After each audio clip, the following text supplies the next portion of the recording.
بسم اللہ الرحمن الرحیم۔ محترم ناظرین کرام، السلام علیکم ورحمۃ اللہ وبرکاتہ۔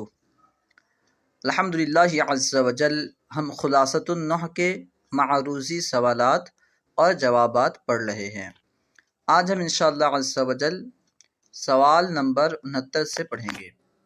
دیکھیے، جو اس میں مذکر کا نام ہو یا مذکر کے لیے بولا جاتا ہو، اس میں اگر علامت تانیث پائی جائے تو وہ کیا کہلائے گا؟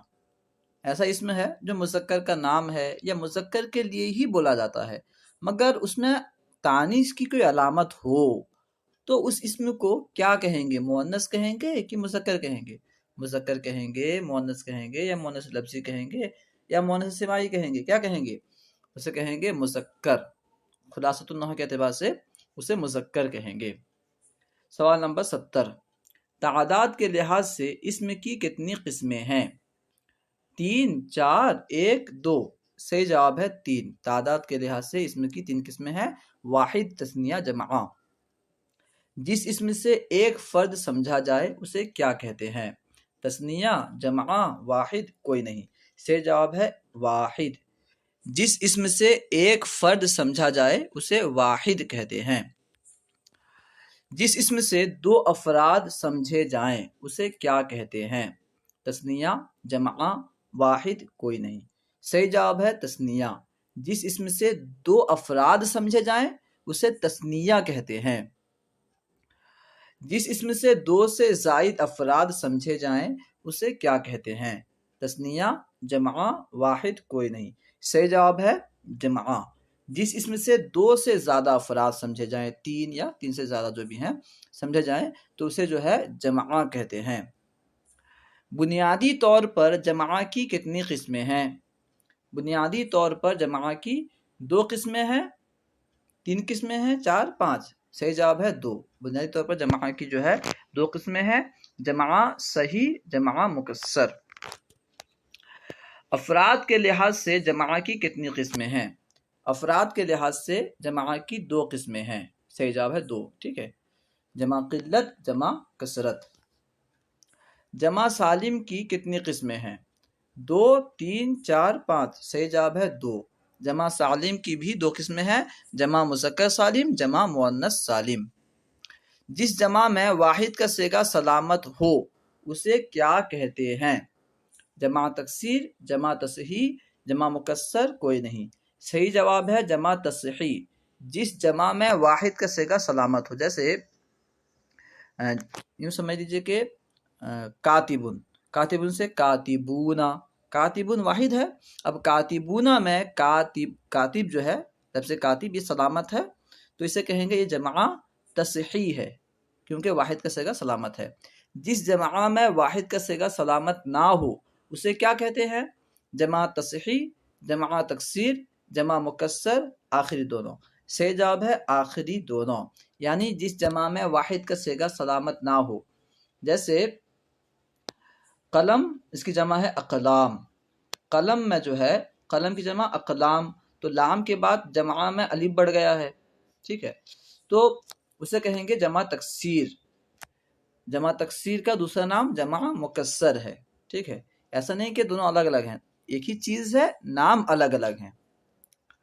جو جمع واحد کے آخر میں الف اور تا بڑھا کر بنائی گئی ہو اسے کیا کہتے ہیں؟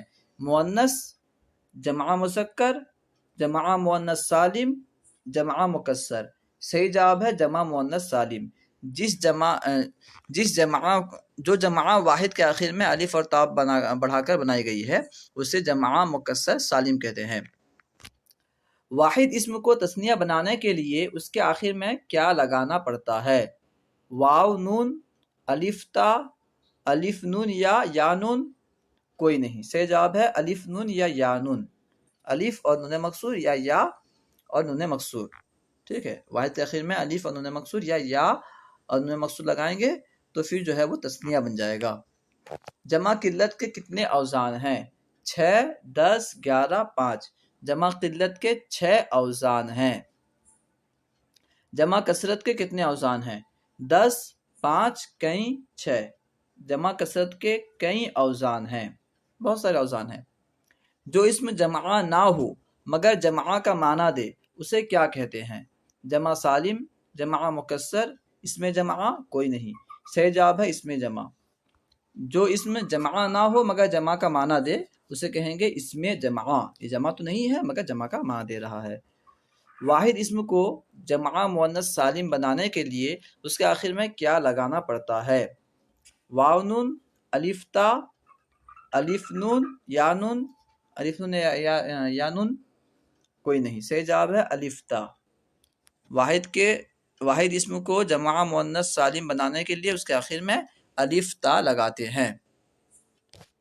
اس کے بعد ہے رہتن قوم، کس کی مثال ہے؟ جمع کی مثال ہے یا جمع مذکر سالم کی مثال ہے یا اس میں جمع کی مثال ہے یا کسی کی مثال نہیں؟ صحیح جواب ہے اس میں جمع کی مثال۔ ٹھیک ہے، رہتن قوم وغیرہ جو ہیں یہ اس میں جمع کی مثال ہیں۔ جس مرکب ناقص میں ایک اسم کی نسبت دوسرے اسم کی طرف ہو اسے کیا کہتے ہیں؟ مرکب اضافی، مرکب توصیفی، مرکب بنائی کوئی نہیں۔ صحیح جواب ہے مرکب اضافی۔ جس اسم میں ایک چیز کی نسبت، ایک اسم کی نسبت دوسرے اسم کی طرف ہو اسے مرکب اضافی کہتے ہیں۔ جیسے قلم زیدن، زید کا قلم، تو یہاں جو ہے قلم کی اضافت زید کی طرف کی گئی ہے کہ زید کا قلم۔ ٹھیک ہے، مرکب اضافی میں پہلے اسم کو کیا کہتے ہیں؟ موصوف، صفت، مضاف، مضاف الیہ۔ صحیح جواب ہے مضاف۔ مرکب اضافی کے پہلے جز کو، پہلے اسم کو مضاف کہتے ہیں۔ مرکب اضافی میں دوسرے اسم کو کیا کہتے ہیں؟ صحیح جواب ہے مرکب اضافی میں دوسرے اسم کو کیا کہتے ہیں؟ موصوف، صفت، مضاف، مضاف الیہ۔ صحیح جواب ہے مضاف الیہ۔ مرکب اضافی کے دوسرے جز کو مضاف الیہ کہتے ہیں۔ مضاف الیہ پر مضاف پر تنوین آ سکتی ہے؟ کبھی نہیں، کبھی کبھار، ہمیشہ، ان میں سے کوئی نہیں۔ صحیح جواب ہے کبھی نہیں، یعنی مضاف پر کبھی بھی تنوین نہیں آ سکتی۔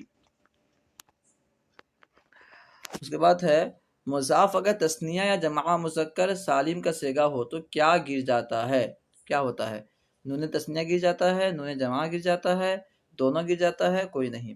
صحیح جواب ہے دونوں۔ اگر مضاف تثنیہ ہو تو اس کے آخر سے نون تثنیہ گر جاتا ہے، اگر مضاف جمع مذکر سالم ہو تو اس کے آخر سے نون جمع گر جاتا ہے۔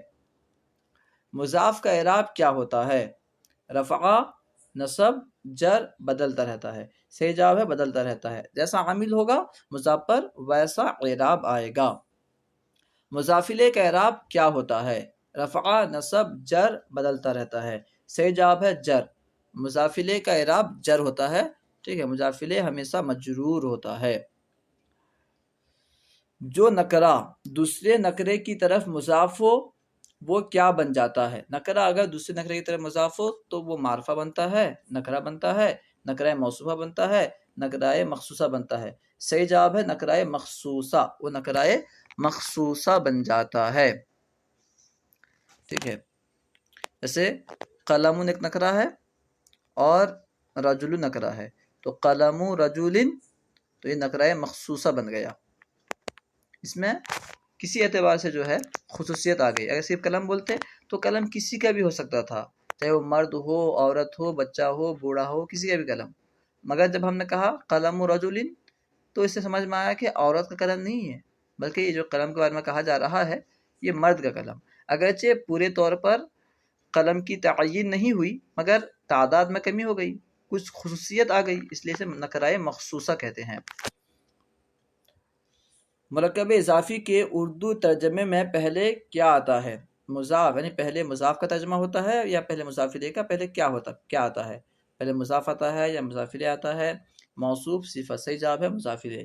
اردو ترجمے میں پہلے مضاف الیہ آتا ہے۔ ٹھیک ہے، عربی میں پہلے مضاف آتا ہے اور اردو میں پہلے مضاف الیہ آتا ہے۔ ٹھیک ہے، جس مرکب ناقص کا دوسرا جز پہلے جز کی صفت بیان کرے اسے کیا کہتے ہیں؟ دوسرا جز پہلے جز کی صفت بیان کرے گا تو اسے مضاف کہیں گے، مضاف الیہ کہیں گے، موصوف کہیں گے، مرکب توصیفی کہیں گے۔ صحیح جواب ہے مرکب توصیفی۔ جس مرکب ناقص کا دوسرا جز پہلے جز کی صفت بیان کرے گا اسے مرکب توصیفی کہیں گے۔ مرکب توصیفی میں پہلے جز کو کیا کہتے ہیں؟ جو پہلا جز ہوتا ہے اسے کیا کہتے ہیں؟ موصوف، صفت، مضاف، مضاف الیہ۔ صحیح جواب ہے موصوف۔ مرکب توصیفی کے جو پہلا جز ہوتا ہے اسے موصوف کہتے ہیں کہ اس کی صفت بیان کی جاتی ہے۔ جیسے رجل عالم، ٹھیک ہے، تو رجل موصوف ہے۔ مرکب توصیفی میں دوسرے جز کو کیا کہتے ہیں؟ موصوف، صفت، مضاف، مضاف الیہ۔ صحیح جواب ہے صفت۔ مرکب توصیفی کے دوسرے جز کو صفت کہتے ہیں۔ مرکب توصیفی کے اردو ترجمے میں پہلے کیا آتا ہے؟ مضاف، مضاف الیہ، موصوف، صفت۔ صحیح جواب ہے صفت، ٹھیک ہے۔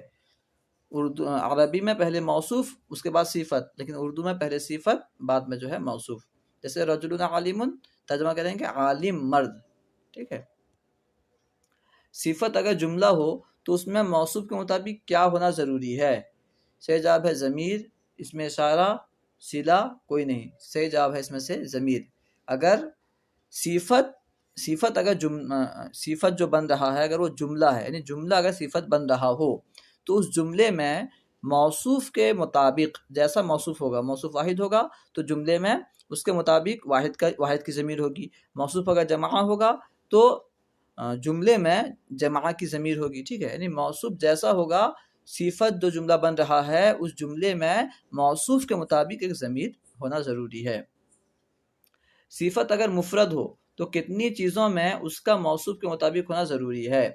5 چیزوں میں، 7 چیزوں میں، 10 چیزوں میں، کوئی نہیں۔ صحیح جواب ہے 10 چیزوں میں۔ 10 چیزوں میں صفت اگر مفرد ہو تو صفت کا 10 چیزوں میں جو ہے موصوف کے مطابق ہونا ضروری ہے، ٹھیک ہے۔ مگر ایک وقت میں 4 چیز پائی جائیں گی، ٹھیک ہے۔